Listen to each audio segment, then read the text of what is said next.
Gaya, I would love to start the conversation with you because in 2016, you received the Women in Motion Young Talents Award. I would love to know how that moment jump-started your career and what you've now accomplished. It was really a very great moment for me. I had the prize with the script of my first feature film. I didn't yet did the film, so it was really something crazy for me because it gave a lot of push for me by financing, and also it was a spotlight in this project. So it helped me so much to do my first film after, and also really to have the Women in Motion prize in your CV. It's really important to do also the second film, and that I like that the Women in Motion follow always it's not only the prize, it's the following of your projects and work always. So it was really a very amazing moment, and I saw Susan Sarandon and Gina Davis that they wrote all the scripts, and I was really very proud and happy to see them because I love them so much.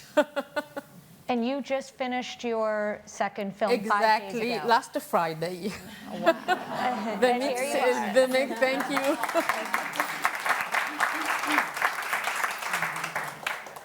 So I'll throw this question out for everyone, or at least the three of you, but how have things evolved when it comes to shooting in the region for female filmmakers and talent?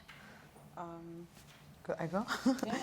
Well, it's definitely a journey. Like I always say, it is tough to make it in this industry overall, but it's even like a little bit extra tough on women. But magic happens when we get together, and I really tried in the last series I created and wrote.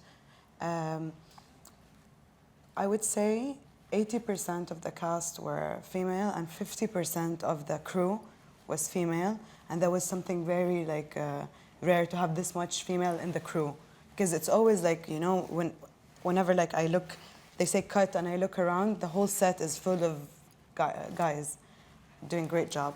No hate, but to see so much women making it, I think steps like this the steps are in our hands to do and to change, if that answers it.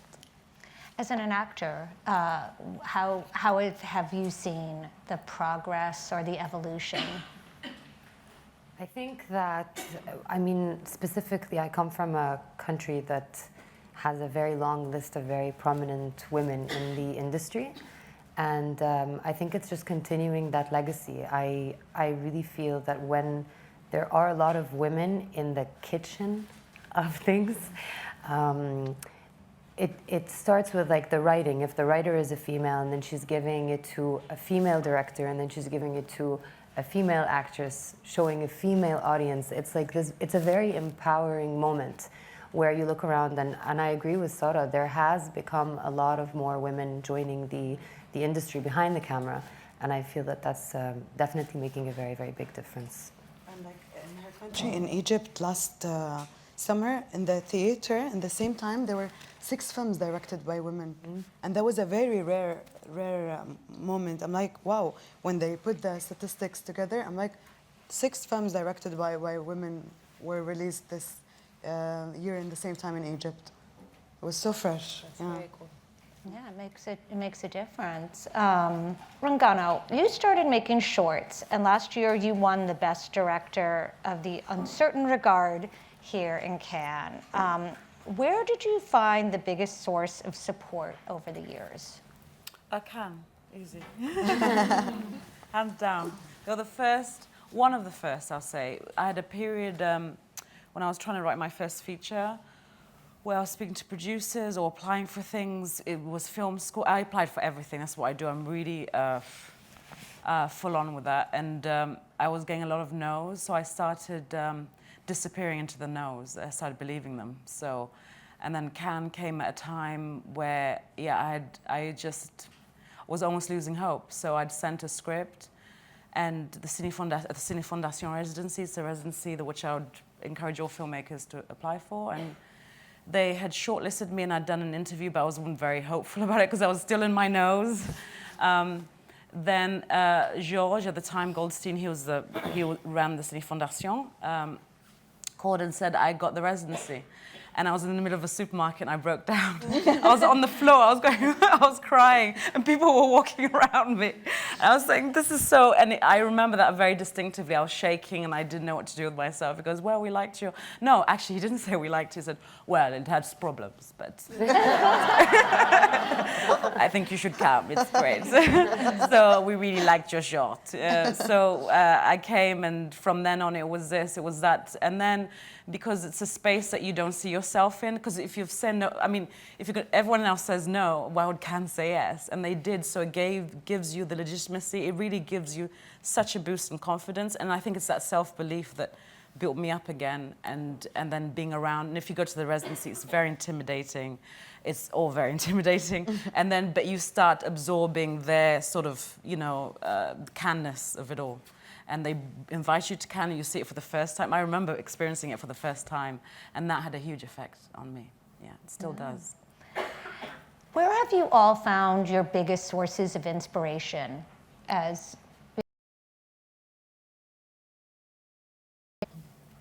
There's something very precious about being able to watch movies, watch characters that are very vulnerable, see stories from all over the world, and that is inspiration. It's just so much access. So I would say cinema mainly for me. I don't know. I would say anything, everything. Sometimes I'm just like a middle of a normal day, and something very, like a dialogue I hear that would inspire or kickstart something in my head, or like literally anything. If you just like slow down and look around, it might be like over there.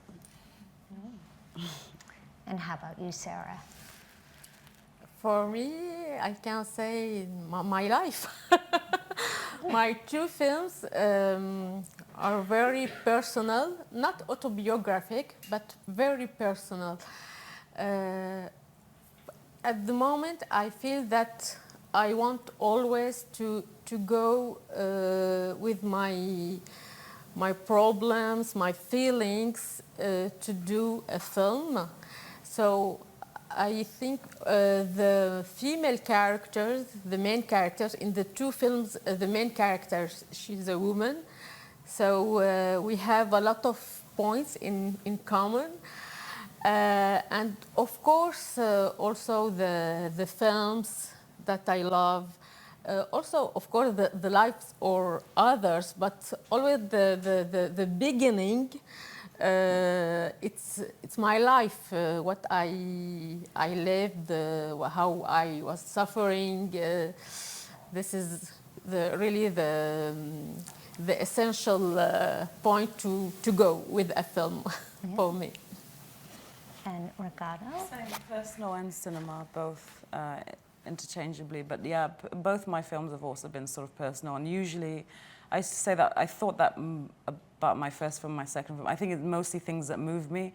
So when I'm trying to decide what project I make, I talk to a lot of people close to me, and I say, what do I always rant about? And they're like, yeah, you're angry about this. Yeah, I think I should write about that. So, because that then fuels you to keep going. So sometimes I don't have a perspective on what I want to do, 'cause some of the ideas I have a lot of ideas, but for them to carry you through the many years, I always ask all the people closest to me. So I'm inspired by a lot of things, but sometimes it's like, you know, you're trying to capture things that are gonna last for a long time. So yeah, it's just, yeah, I guess personal, what I feel really at the time. And how about female filmmakers in terms of inspirations, or actresses who blazed trails long before? And if you have people that really made an impact that maybe you never even met? Mine is Isabelle Père. Yeah, I found her amazing. Her acting really sort of seduced me, and I found it really funny that she doesn't look like me or has nothing to do with me or my life or even the stories that she's in, but she really engaged me in how she did. And at the beginning, that's why I wanted to become an actress, was because of her. I wanted to be like Isabelle Huppert, quite honestly. And yes, that was a disaster, but yes, it's Isabelle Huppert for me. I have so many names from like the outside the region, but I would like to mention someone from the region. I actually always mention her. It's Mariam Nahum. She's to me one of the best pioneers, female screenwriters in the Arab region, and she always made the simple day or simple moment very vivid and very beautiful and on paper. And I would see it, and I would say like I aspire to write like this, and you can like realize that this work is by her if you know, like you've seen previous things for her. But so yeah, Mariam Nahum. It's very difficult to choose because there are amazing women in Egypt that have pioneered in this industry as actresses, and they're all inspirational. Yusra, of course, whom I paid a little tribute to yesterday when we were in our event for women in cinema, because she really did make a difference in my life on a personal level. 15 years ago, I worked my first project with her. It was her project, and ever since then, and I worked with her again 2 years later, and I worked with her 2 years ago. So we continuously love to work with each other, and she really blows me away. It's mesmerizing to watch her act because it's always fresh. She comes with the same freshness every day, every year after year, and I mean, I think normally I would feel, I don't know, maybe after 50 years or something, I might feel like I'm not 100% bringing it.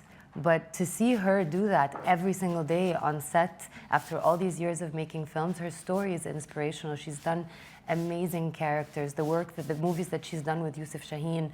I mean, I've watched these things. I've grown up watching them, and it's such an honor to you know, say she's my friend. Yeah, so. be in the same room. Yeah, definitely. And how about you, Sarah? Of course, there is a lot of women, but for me, I tell it always, it's Jane Campion. This woman really changed my life. When I was a child, my dream was to be a writer.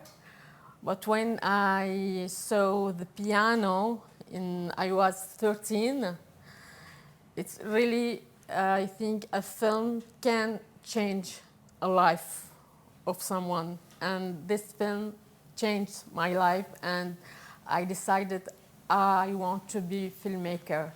And when I saw her other film, I feel always that this woman talk about me. I have really a dream to meet her a day. I don't know. It's really a dream just to thank her. Sometimes I say, really, I want to thank her because it's really hard for a Syrian woman to be director. But I think, yes, I want to thank her and to say her that really she inspired me always. Well, hopefully she'll be watching this Yeah, and here. I hope. Amina, as an actress, you have had such a role in sparking dialogue in Egypt about female empowerment, about mental health issues, ADHD. You know, what has that been like to see that sort of your work creating change? It's so liberating, and it feels so good. I don't think I'll ever have the words to describe how gratifying it feels to know that you're part of the change, that art is so impactful, that you can be stopped on the street and told that you I felt what you felt, or thank you because you raised awareness about something I didn't know how to express, or I made a realization about my life, or, I mean, it's really, it gives me the force that I need to continue doing what I'm doing, and I feel that, I keep saying this, if one person is moved by a work that I have done, that means I'm on the right path. So every time that I'm always going through these struggles of like, okay, this is a very provocative topic. I wonder how the audience are going to accept this. And then I see the reaction and I see the effect of, my wild choices, which are not always very supported. It makes me feel like I'm doing the right thing, that people, this is what people are so hungry for, to feel that they're not alone. And if I can do that for someone and give them that kind of comfort through my characters, then that's a big blessing. You're on the right track. I love that. What do you see as the future of storytelling for women, both in the region and elsewhere? I think we touched base on that also yesterday. I think it's time to like really care about like who we are instead of like how we look, and no one will like authentically like write a story about a woman as women. So I think being more like honorable, honest, vulnerable, sensitive, embracing those things that they were labeled as weakness. So embracing that and being so courageous while sharing that, I think that's the key to success, because I think one of our superpowers is how we can have empathy and connect, and it really helps us as actors and creators and humans. So I think authenticity and that sensitive layer that we're missing from other films, maybe if like a guy writing a woman, unless he's like in touch with his like feminine energy maybe. But yeah, I think that. Yeah. Sarah said something lovely in her speech last night. She said that we're here to take space. Yeah. And it really resonated with me when you said that, because I feel that this is what we are doing, and this is what we need to keep our objective being. To allow that vulnerability, to allow that rawness to come out, to not fall into the trap of being stereotypical in any way, but to actually make our own space and take it proudly. And I think that will happen, it's happening naturally, and it's happening as well when women work together and through connection. So I'm sure that even if it's just a conversation, like what's been going on for the past few days, and what the Resi Film Festival was able to give us this opportunity where we can all connect together, and energetically that does something to you, where you feel supported and connected, and then continue to take that space with a lot of pride. Yeah. And yeah, I think there is a lot of stories about women to talk, not only in the region of Arabic world, but always in all the world. And I think as women we have the responsibility of this, because like say Sarah, a woman can talk a story about a woman very differently from a man. We don't have the same sensitivity. So I think we have the responsibility to tell those story about freedom of women, about how they live, how they have really a very heavy things to support, to go far. So I think as a woman, I feel always this responsibility to talk those stories differently from the men. And Rungano? I think, yeah, I'm riffing off what you said. It's about, yeah, it's true. I'm thinking about it. Women do bring a different energy. And I think that's probably the problem I have with my films. Because my issue, I think, and I've realized now making 2 films, is that sometimes there's no space of feminine energy with directors. I think they expect you to be a certain way, and that's why I always find difficult to navigate. And I remember my first film, I found that the most difficult, and my husband, who was also a director, he said, well, sometimes they just want to be shouted at. This is what they like. This is what people like. They want you to shout at them. I said, but I can't shout. That's not me. I don't like those environments. And it's true. He's really right. There are some people who, unless you're directing a film in some kind of masculine way, they think that you're either weak or they undermine you quite easily, or they think you don't know what you're doing, right? And I think the future is if we can do it in our feminine way that we do, which I like including things. My cinematographer always says, Rungano, it's not a democracy. Filming, you have to be a leader, you have to tell people this. I said, yeah, but I like to talk to people, I like to find out what everyone's thinking. That's what, I feel filmmaking is collaborative for me. I don't want it to be a dictatorship, right? So I depend on other people's energy and other people's input to create what I want. And I spoke that with other filmmakers, and they also found that really difficult. So I think if the future we could be that and express in the way we want to express it, whichever way in the spectrum you are, feminine, masculine, whatever, I think that would be really a forward-thinking thing for me. It'd be good. Question for you. We, as a creator, you have done these very authentic characters with like nuances clearly important. What are the challenges in, like, as a Saudi creator with creating an authentic character? Yeah, I was listening to Gaya talking about her two films and how personal they are. And I always think, like, at least the next 10 projects I write, they're going to be kind of, in a way, personal if you know me. Because I feel like if you write about what you know, there's so much soul already, like it's a shortcut to having it real.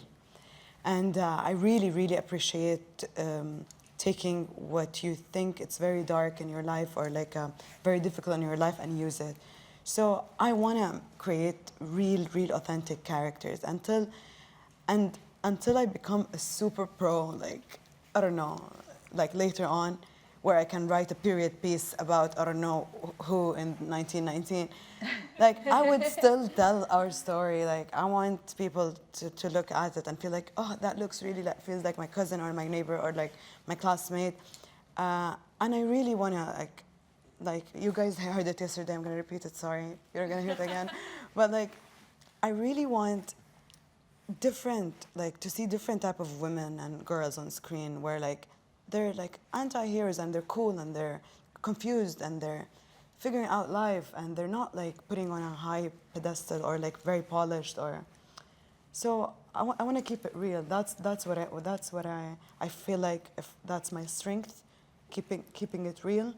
And, like, even the dialogues, like, I hear things and all the time I write things on my notes. And I have a garage, like I call it the garage of ideas, of so many dialogues and so many ideas, and so I can use in different projects. And that's similar when you say that. And you ask your friends, wait, do I repeat myself? Like, what am I really, like, all about or, like, really passionate about? And it's a very messy, beautiful process. That's why my answer is also like this. But, like, you get it. Yeah, I try to keep it real. That's the answer. And they say in the beginning, like, you want to write and star in your show? And I'm like, guys, brilliant women have been doing this all around the world, like in the UK and the Hollywood, like so many shows I love and was obsessed with. Later on, I figured out that the creator is the writer and is the lead. And I really want to bring this on the table in the region. And I will write for other actors, I promise. Just let me write roles for myself for now. Yeah. I'm not fine, like, I want things like I feel passionate about to act in. And if it's not coming to me, I'm making it happen. Yeah. So I think you've earned it. And I love messy and beautiful. Thank you. Together. Thank you all for coming and participating here. I think this has been a great talk. And thank you all for coming and listening. Thank you.